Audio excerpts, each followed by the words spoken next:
Let me stop you right here. If you have not read The Long Halloween, turn off this podcast and go read it. Seriously. I'm going to do this as spoiler free as possible, but do yourself a favor and go read Long Halloween. It is not my personal favorite, but from a standpoint of comic books as a whole, technicality, all that stuff, this is probably one of the greatest books ever written.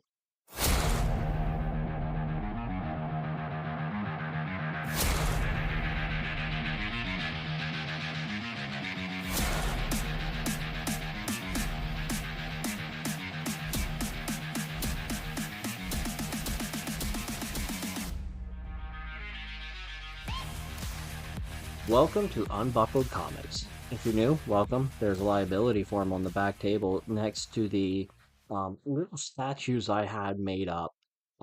It's of a cape. It's an award, and we're gonna give it to the Long Halloween at the end of this. So, and all of you get one for participating. Because if you are returning, thank you for your continued support. I am Unbuckled Kate, your host of this comic book review podcast, and as I had mentioned, today we are going to be looking at The Long Halloween. Now, we're only going to look at the first half of it, and then next week we'll take a look at the second half. But before we head out on patrol, let's gather some intel first.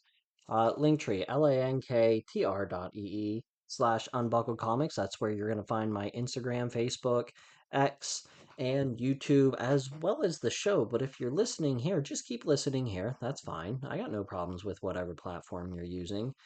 Instagram is the one you want to follow. That is where I post the most. You get some little snippets of episodes coming out that week, as well as some other videos here or there. I've been a little lackluster. I got a lot going on here in the home life outside of the Cape Cave. And also, don't forget there's Discord on the link tree. That's probably the best place to be. I announce all my episodes. You get to comment on episodes. I run some polls, which we did run a poll here the other week, and I'm probably not going to be able to pull it up as, oh, no, episode polls right there. Wow, I'm awesome. The last poll we did was for a, an episode. We voted between The Rise of Ultiman, Zatanna by Paul Dini, The Mask Omnibus, and Terror Inc. And Terror Inc. got one vote, and then The Rise of Ultiman ran off with the rest of it. So I will be purchasing that one here coming up this month, and I think we're looking at a November episode for that. I have my book sitting here next to me open. Let's actually run down through. I feel like it's been a little while since we talked about things that are coming up. So we were looking at, wow, no, I was wrong.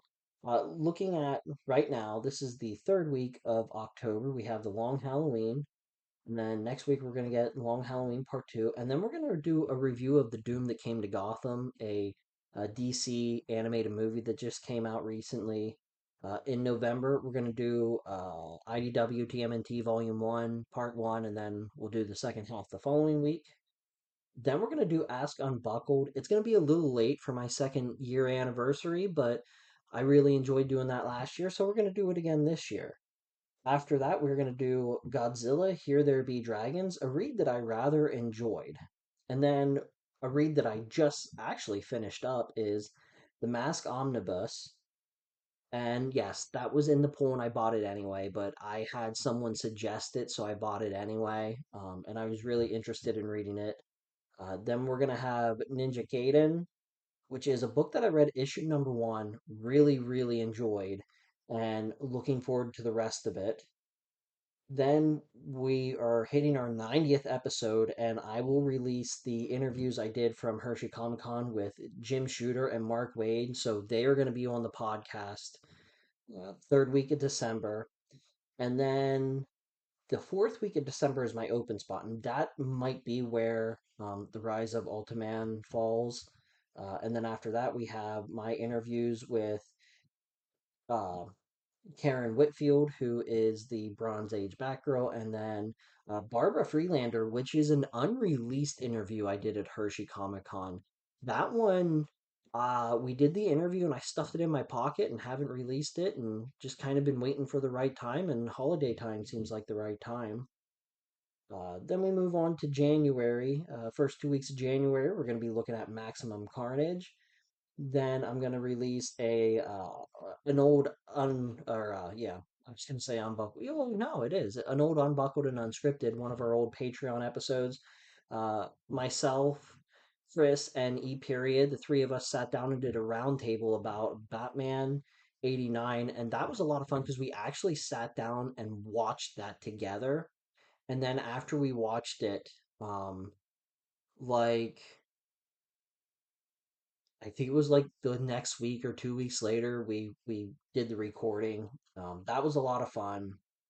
Then to end January, I'm looking at Dark Knights of Steel All Winter. And we move into February, where I have Alpha Red, a hopeful interview with James Gwynn, who is the writer of Alpha Red. And then that should put us at a spot where we can rank all of the What Are You Doing comics that we have so far. We should be right around the 20 mark when we get there. So the plan was every 10, go through and do a rankings. And then the fourth week in February, we hit our 100th episode. And I'm going to be very hush about that. I'm not going to be telling you guys what the 100th episode is on. We're going to keep it quiet. And yeah, so that's going through what I got set up. Again, I kind of trailed off. This was supposed to be a pitch for Discord. Also, over at Discord, we have our Capes Detective, a little game that we play where I pull clues, or the week's previous winner sometimes pulls the clues for me, and we have a fun little week of guessing games. I did put one out. I'm oddly enough recording this on a Monday night. I never do that. Threw one out today. Uh, Two guesses. None of them are right. I think typically I've been getting pretty good at stumping people on the first clue. It's the second clue that gets people. Last week it was Mr. Sinister, and I just posted a red diamond for like the red diamond that's on his chest or sometimes in the middle of his forehead. And then the next one I posted was the title of Uncanny X-Men, and it had a little bit of his hair and a little bit of that weird cape that he wears. And of course, I had four comments on that. And okay, well, four comments were letting me know that I posted it on the wrong day. So, but anyway, so we have a new one up. Like I said, posted the first clue today. It's a picture of a bunch of dinosaurs in the Savage Land. That's all I'm going to say here because I know the people that play and are listening, and I don't want to give them any more clues. But the couple of guesses that we got are wrong. Also, we're doing another Unbuckled tournament, and with that Unbuckled tournament, we are hitting round one, match four. We have Booster Gold, who is a hero who is concerned with fame and wealth. He time traveled into the past, our present, to use his advanced tech and knowledge of the future to become the greatest hero ever. Unfortunately for him, he couldn't shake being the less than heroic person he is, but he manages thanks to his best friend, Blue Beetle.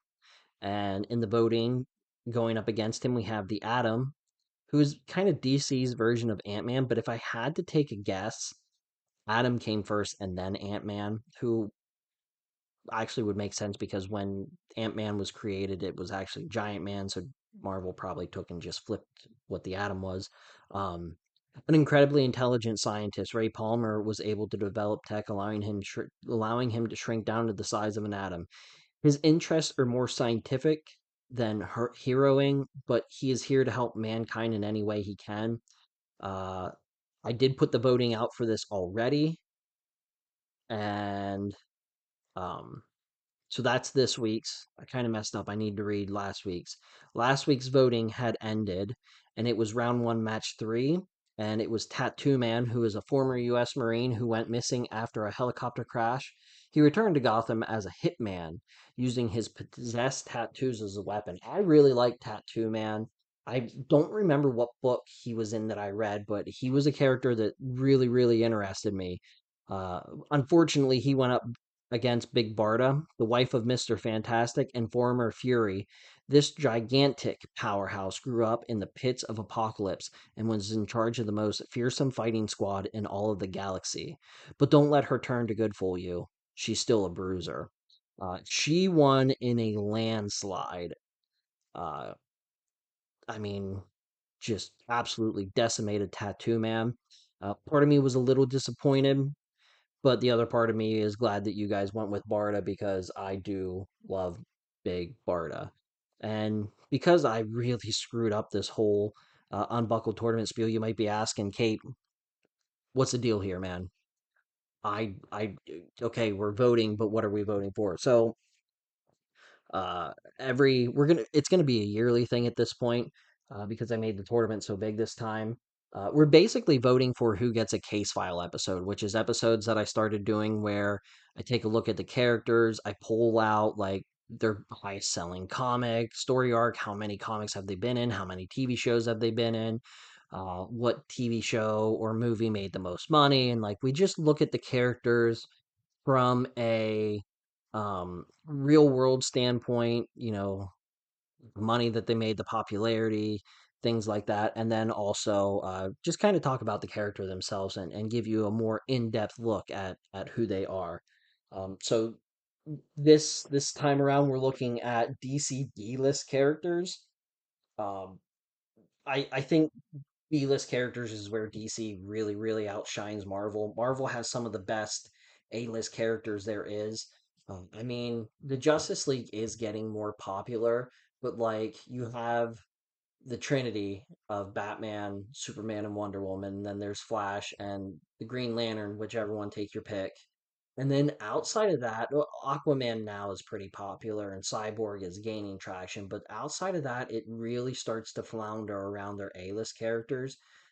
Let me tell you, the B-list characters, there's some really, really cool stuff here. And so far, we've talked about Orion, Zast, The Question, Firestorm, Tattoo Man, Big Barda, and this week we are voting on Booster Gold and the Atom.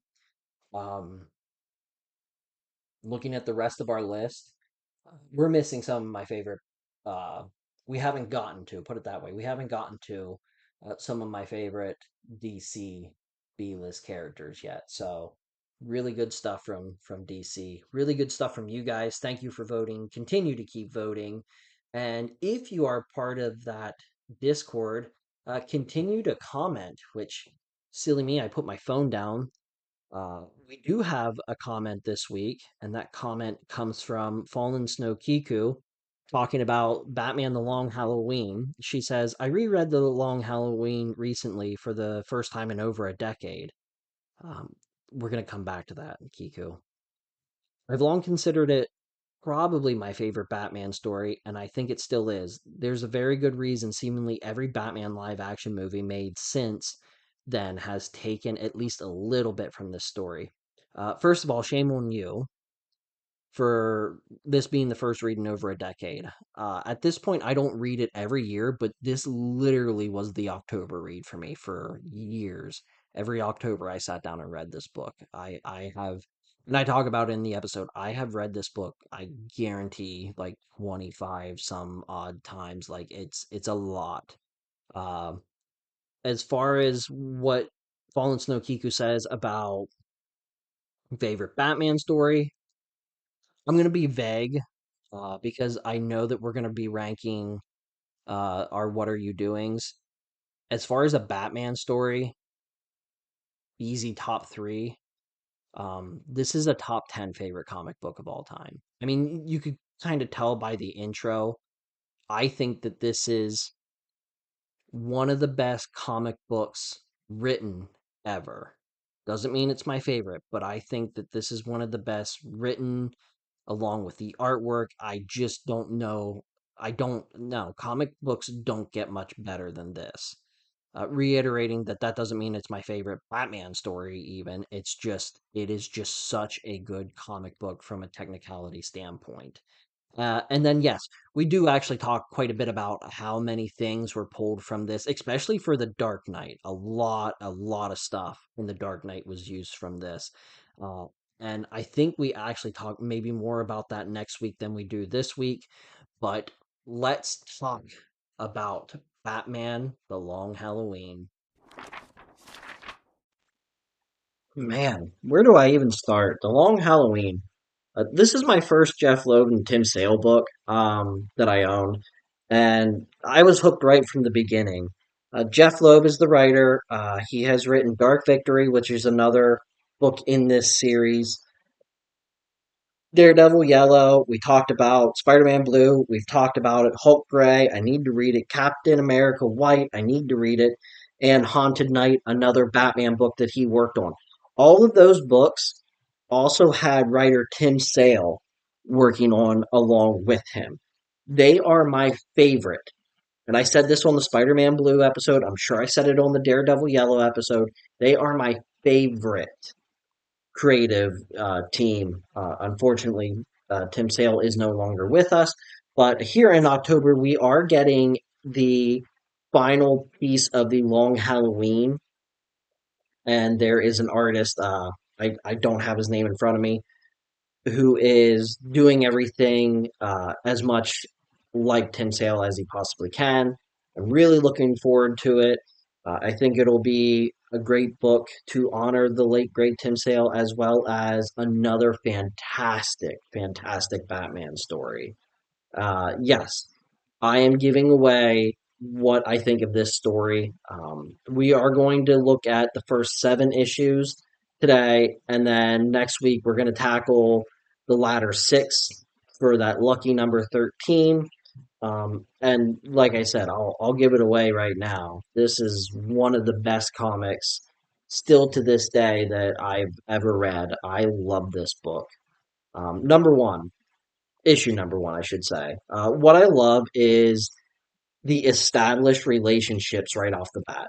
Batman and Catwoman, an established relationship. They don't take time to really build a ton up here.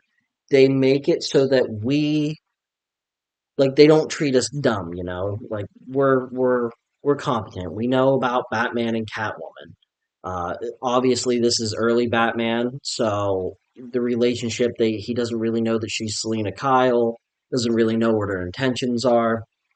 You know, Batman and Jim Gordon are now working together. Batman and Harvey Dent are kind of, they are kind of working together. Then you have Bruce and Selena. All of this stuff is already established, so we don't have to waste any time on fleshing out the characters around Batman. We can just jump right into it.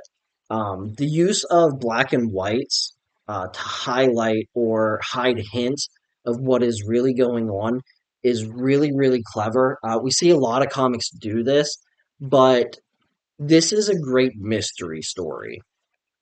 I did not see it coming at the end.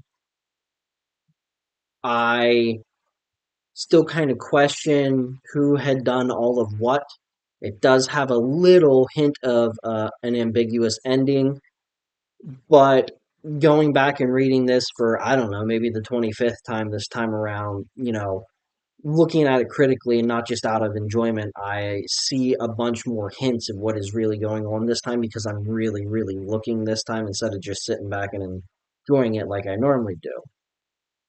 As I had said before, everything is relationship wise established, and then everything else that we need to know is established in just a few pages of the Falcone wedding. Very Godfather like.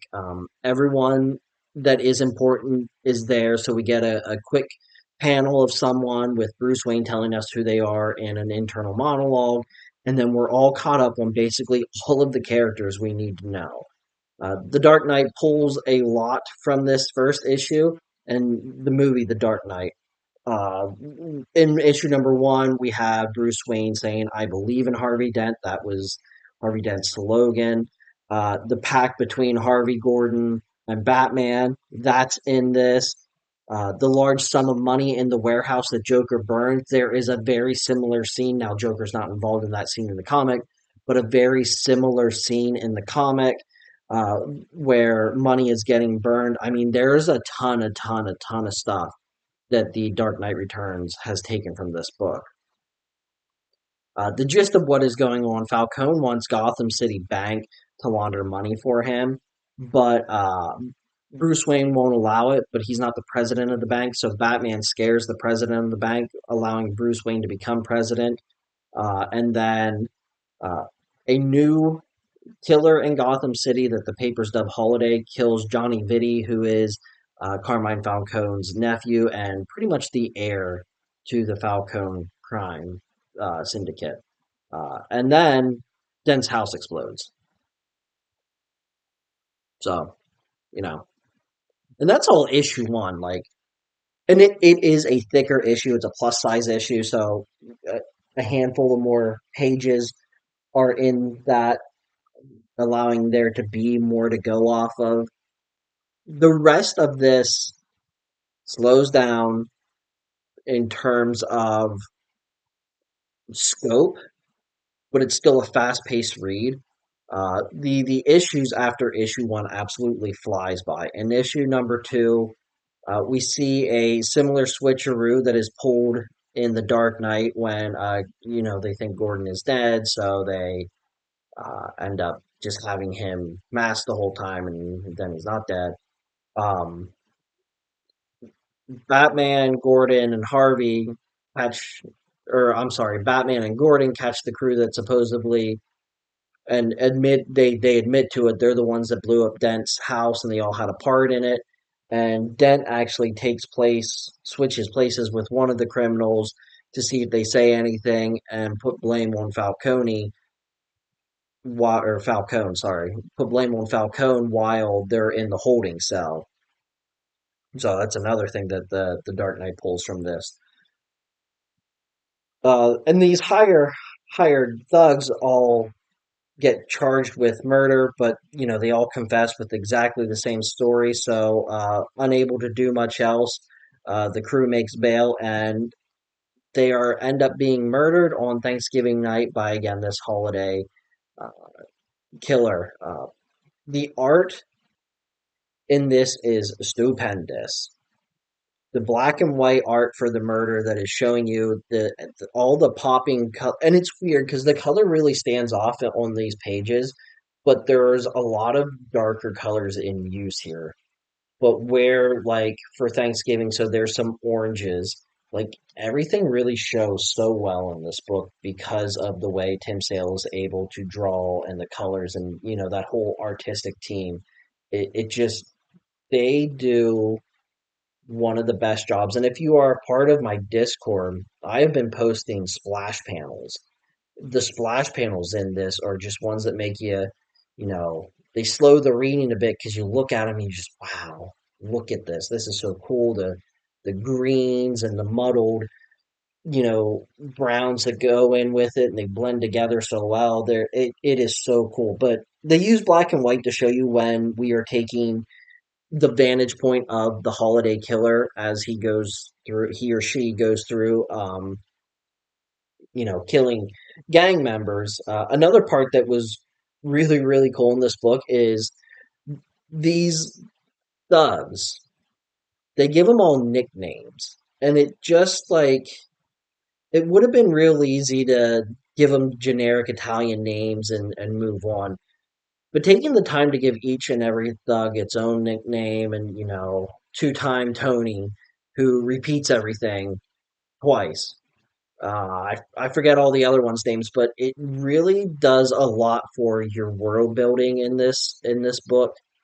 It makes you feel like these are established criminals, that they're kind of expected to do this, and it's not just characters thrown in there; like, they live in the world.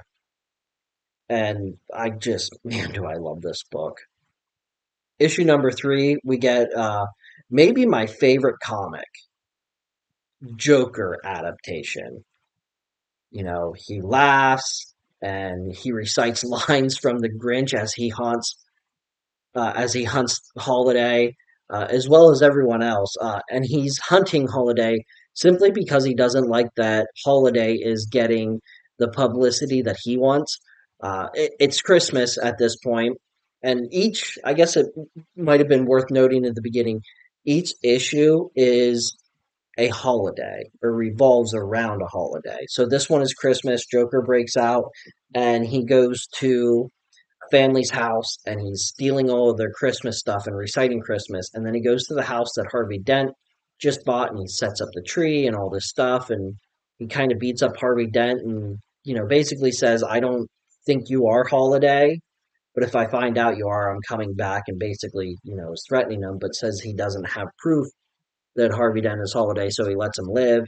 Um, he goes to Maroney and threatens Maroney because he thinks that Maroney has the most to gain from the holiday killings because the holiday killings have only attacked the Falcons. And then, it's that actually might happen. No, that's in this one. So by book three, your suspects are basically Harvey Dent and Maroney. And there's a couple others in there, but those are like the main two that they point to. Issue number four, a rat is put inside of Dent's office, and he starts framing Bruce Wayne for connection to the Carmine Falcone operation, and maybe hinting that he would know who Holiday is. So on New Year's Eve, Batman takes on Joker on a plane, and there is a splash page. And you got to understand, if you have not looked up any of the artwork from Long Halloween, I strongly encourage you to do so. It is a very specific drawn Batman, long ears on the cow. Everything has a little bit of a curve to it, and in this, Joker's smiling grin is so long, and this splash panel is Batman hanging onto the back of a biplane and like curled over the top of Joker, telling him to put the plane down, and it's just Joker's wide grin, and almost the entire panel is Joker's grin and Batman's head. Now I those are what sticks out, but it is such a cool drawing. If I could get like that framed and put somewhere, that would definitely be going up on one of these walls. I would make room for it. I know there's no room here, but I would make room for it. So Batman's whole thing. This is basically all just Batman versus Joker, and it is awesome. At the end, Holiday takes another Falcone victim, and Falcone is basically suspecting everyone, including his own sister at this point. It's driving him mad, and to the point of getting desperate. So in issue number five, Batman confronts Falcone, and Catwoman reappears after being gone for a handful of issues. And there's a connection there that is actually played out in Catwoman When in Rome, a book that I would like to get a hold of, but for some reason is really, really pricey.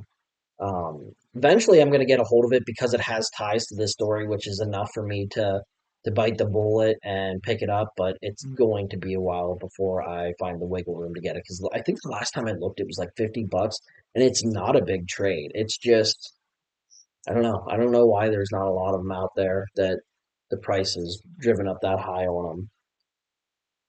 So anyway, Dent and Gordon sit and wait at Wayne Manor, and this is now Valentine's Day, right? So Vernon, who is the rat inside of Dent's office, is being paid heavily by Maroney, and he is saying that Maroney is a chief suspect in it. Um, that doesn't really go anywhere. Bruce Wayne becomes poisoned by poison ivy. There's another spectacular splash page at the end of this, and by issue number five, like everyone is a suspect. Again, Harvey and Maroney are kind of the chief suspects. Batman kind of suspects Catwoman. We'll get to that here in a little bit as we get down to the issue seven. We'll talk about all of our suspects. Issue number six, Batman in refers to it as being in the green. So like he is controlled by poison ivy. He refers to it as being in the green. He realizes what he's doing, but he's not in control, and he's actually at peace with what he's doing. He allows Gotham City Bank to turn around and do business with Falcone, which is allowing a lot of dirty money to flow through and basically put almost everything back to normal. The Falcones, the Maronis, money flows back in. They all kind of depend on each other. So outside of the holiday killings, everything's normal. So now the cool part about this is the way that Jeff Loeb has thought about it and thought about how crime would actually work in Gotham City. Up to this point, the money not coming in has been, chief top, not for us, but that's what's been on everyone's mind, right? You know, on top of all these killings, there's the stress of needing to get this money right because they answer to the Central Gang, which is in Chicago, and like they're not happy, which is why Falcone's sister's there because she married into that part of the crime family. They explain it well in the book where everyone is and where everyone lies their allegiances is. Uh, Bruce Wayne pushing the funds through to have Falcone's money get through allows this book to open up a little bit more. It and what I mean by that is it makes the sole focus of Falcone onto the holiday killer. And it puts all of the focus now on this murder mystery that we've had going on for this is issue number 6, where it really wasn't the forefront. If you remember in The Dark Knight, everyone is sitting in a breakfast restaurant, and the one he's sitting next to Salvatore Maroni. I don't know what his name is, but they say about he says, Joker was right. We have to take care of big problem, kill the Batman, um, and they all get arrested. So up until that point, Joker wasn't hired. So like everybody was kind of fighting separate battles. And then at that point in that movie, then it became about Batman versus Joker. Well, this at this point in the comic, now we get to switch it and it's fully about everyone focusing their attention on the holiday killer.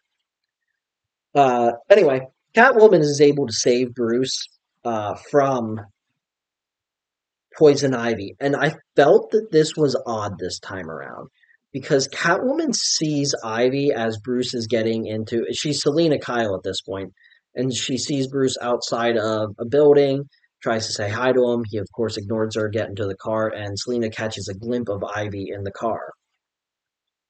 She ends up going and saving Bruce Wayne, as Selena Kyle is romantically involved with Bruce Wayne at that time.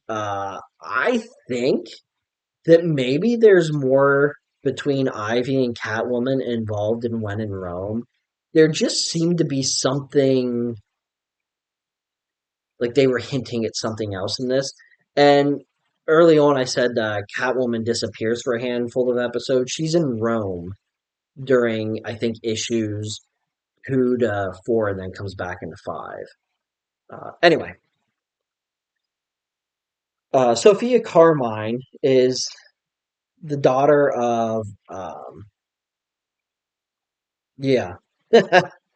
Sophia is Carmine's daughter, Carmine Falcone, and she gets out of prison. She's like basically his big enforcer, and she's scary. They plan a hit on the Maronis men, but Holiday beats them to it, and then we find out that Poison Ivy was hired by Falcone to get Bruce Wayne to sign over the bank stuff to him. And this is where I think for the Batman lore as a whole, the mythos, is really important. It's an important moment because Falcone has now associated himself with these theatrical criminals instead of just doing his normal business. I think that's the first time. If you're following issues as a Batman timeline, not as a release timeline. I think this is the first time in the Batman timeline we really see that happen, and it ends up becoming a big part of really how Gotham City works as a whole, and eventually Roman Sionis becomes like the crime boss of Gotham, um, mainly because the typical crime bosses, the Falcones and Maronis, end up having to rely on these supervillains, if you will. So, issue number 7 is a really fun issue. It split panels between Batman and Riddler theorizing who Holiday is. Um, and so, like, I think it is Batman theorizes Catwoman, and then um, Riddler. It'll go through like Riddler steps as to why he think it could be Carla Vitti, which is the Roman sister, and then Batman goes back and thinks about it being Maroni, and then Riddler will say like Maroni, or they just jump back and forth, and I think Riddler ends with saying it's Carmine Falcone that he's the one doing it. Uh, Basically just to clear out his operation or whatever. And then it is Alfred who actually suggests that it is Harvey Dent because he has all of the right motives, and that's the one that Batman chooses to investigate. And this is April Fool's, and Holiday shoots at Riddler but leaves him alive. I think up to this point, issue number 7 is easily my favorite issue out of this book. It's a lot of fun watching Batman and Riddler. They're not standing next to each other. Riddler is in Falcone's office and trying to give Falcone, who is um, the holiday killer, but it's another great way of showing that Falcone doesn't necessarily understand these super criminals because Riddler is trying to give him an answer, but all he can do is theorize. And Falcone is annoyed because he thought that Riddler would have the answer because he has the answer to all the riddles. And then on the flop side, we're watching Batman go through this and go through almost the same paces that Riddler is and coming up with different people. And then it's Alfred who says, I know he's kind of your friend, but you need to look at the possibility of Harvey Dent. And it kind of snaps Batman like, well, maybe it is Harvey Dent. And I think what this book does very well is it shows the slow decline of Dent to the being that you would think he would be capable of this. I recently started watching The Cape Crusader on Amazon. I think I watched 3 episodes and that was it. But like in that, you know immediately that Harvey Dent is capable of being a villain. In the comics, he's not. It's a slow descent into madness for him, and I think this does a good job in 7 issues of like the higher the pressure, the more edgy he is, and it does a great job. Um, so, like I said, art fantastic, story fantastic, mystery is really good. Like I said, this is a mystery that's going to keep us guessing until the end.